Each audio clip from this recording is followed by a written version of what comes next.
Let's see who we can find.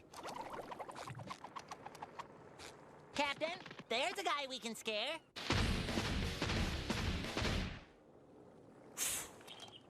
I had 4 biscuits, and I ate 1. Then I only had 3. Have you been looking for what to do in your first few weeks of Archeage? Are you more confused than a homeless man put on house arrest? Well, hopefully I can help point any new players in the right direction, and after this video, you will have a better idea of what to do. So for starters, the best way to level is to do your green quests, also called your main story quests. You will do the green quests until you get to Halcyona. Once you hit Halcyona, you will do both green and yellow quests alike to get to level 50.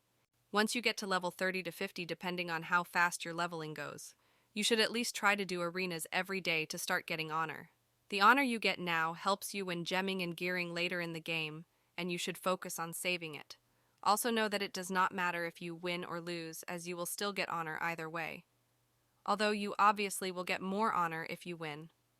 You should also pick up your honor daily quest for arenas in your capital city from the Arena Master. Upon hitting level 50, you can get ready to start running dungeons for early game gear. In your portal book, you can automatically port to any dungeon in the game by simply clicking on your book, going to the dungeon tab, and selecting the dungeon you wish to go to. You can also get abyssal shards from greater dungeons. At 40 shards, you can make 1 abyssal crystal, which will help you later with some obsidian T4 gear. So remember, when running dungeons, save your shards, and if you vendor them, you're a fucking idiot. Next, let's dive into some of the proficiencies in crafting and some ways you can make gold or money. So getting started for your first few weeks, let's discuss getting Archeage, which is going to be a rare resource until Aurora opens up. Archeage is important for crafting weapons, armor, and jewelry. While it may be scarce, you can get it from both noble crates and jester's crates, although preferably you would want to farm jester crates for it.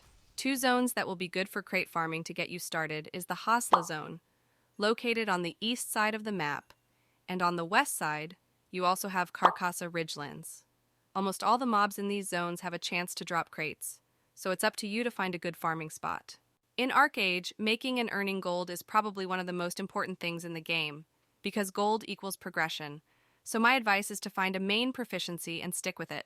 So for crafting equipment, all gear uses certain types of Archeage. Sun is for weapons, Moon is for armor, and Star is for jewelry. For crafting to the next tier, the gear has to keep the same name. So in order to make magnificent leather gear, you would need illustrious Typhoon Jerkin. And in order to make Ethereum leather gear, you would need a magnificent Typhoon Jerkin. Regarding equipment crafting, each piece of gear past illustrious has a chance to proc into the piece you need to craft the next tier. Illustrious and mag gear have a 1 out of 4 chance to proc to the piece you need, while Ethereum and Delphinad gear have a 1 out of 7 chance to proc. How this system has always worked in the past was, at illustrious, you would lose gold. Magnificent, you would lose a little or break even. Ethereum, you would make gold, and Delphinad, you would make bank. You could choose to sell mag or Ethereum gear on the auction house, or you could go and use an even stone from the general merchant to break the gear down into wisps, and then sell the wisps on the auction house. Which, if you don't know, wisps are used for obsidian gear and machining. When breaking down wisps, the same gold rule as before applies. The best crafting trees to earn gold with are weaponry, carpentry, tailoring, leatherworking, alchemy, and metalworking, which is not as profitable as the others, but can still make money. Harder crafting trees that can make money are handicraft, which can earn you a lot of gold, but is harder to sometimes get the mats and materials. Printing by making regrade scrolls can earn you gold, but you need to be able to get sun points and moon points, which can only be gotten from regrade braziers in Aurora, for gathering proficiencies that can earn you money. Farming aqua farms for various coral and pearls can be good. Not to mention you can sell a black pearl for good gold if you happen to get one. Farming trees for thunderstruck logs is also good, but very rare to get. Gathering leather and fabric from animals early game is decent early gold. Ore of every kind is going to be in demand, so it might help you to just start mining. Holy shit, Sarah! Oh, yeah! Look out!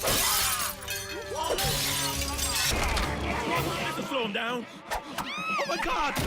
So before you guys all bum rush Dewstone like rabid retards, Allow me to give you several mining locations in the game so that it is a bit more spread out. The first one is obviously located in Dewstone and is called the excavation site. The next location is located in Cinderstone, which will be all the volcanoes. This is also a PvP zone, so you can flag up on anyone trying to take your ore. The last one I will list for the west side is Red Moss Cave, which is located in White Arden. There's also a little bit of ore outside the cave as well. Moving on to the east side, we have Glitterstone Mine, which is located in Yenna Stair. Just like Cinderstone, this is also a PvP zone. Next is Ironclaw Mine, which is located in Tiger Spine Mountains. And the last location I will give is Halo Hallow, which is located in Solus Headlands. Please note there are still more mining locations in the game. However, the 6 that I gave should be more than enough for the new players to fight over and hopefully spread the population a bit more. Something you can also do for mats and materials is plant or find illegal farms located out in the world. How exactly you would do this will be something you need to figure out. Next, let's talk real quick about the Blue Salt Brotherhood quests.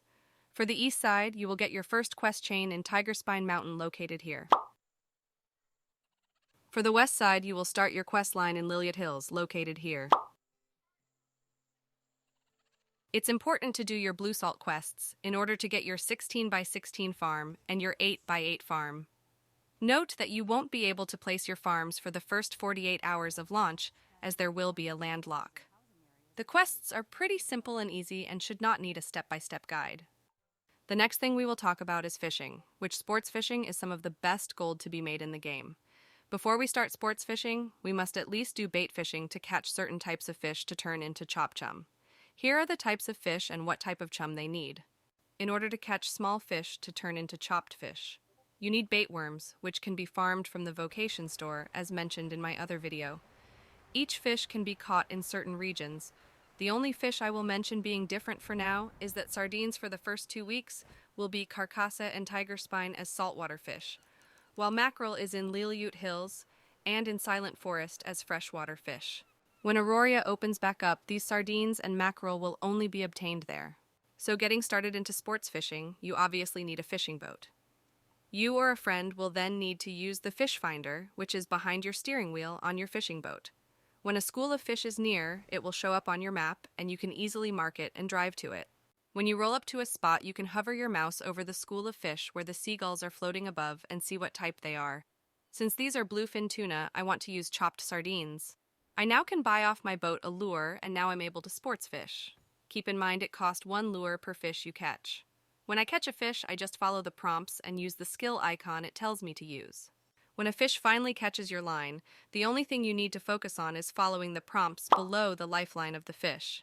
Keep in mind, the higher your fishing proficiency, the more damage you deal to the fish. A small fish has around 18k health. Medium-sized fish will have 24k health, and a large fish will have 32k health. The larger the fish, the more health it will regen, so just be aware early levels you might not be able to catch large-sized fish. Once you finish fishing and can't fit any more on your boat, you want to go turn in at a fish stand, which is located here on the map. It looks like this golden icon shaped like a fish. Mark it on your map and then drive to the stand. Once there, this is what the stand looks like. Unlike trade packs, you don't have to wait. The gold instantly goes into your inventory. If you are unsure what to do for gear or a weapon for 2 weeks, you can always go and farm Hasla for a T3 weapon. You kill the mobs located here on the map at Tami Ruins, or however you fucking say that. Every time you kill a mob, you get a token that can be used to craft a Hasla weapon. You need about 150 tokens for a T1 weapon. Once you have enough tokens of the correct type, you can go to this special anvil in the zone you are farming in and craft your Hasla T1 weapon, and when you get more, you can upgrade it all the way to T3, which would be equal to an Ethereum grade weapon.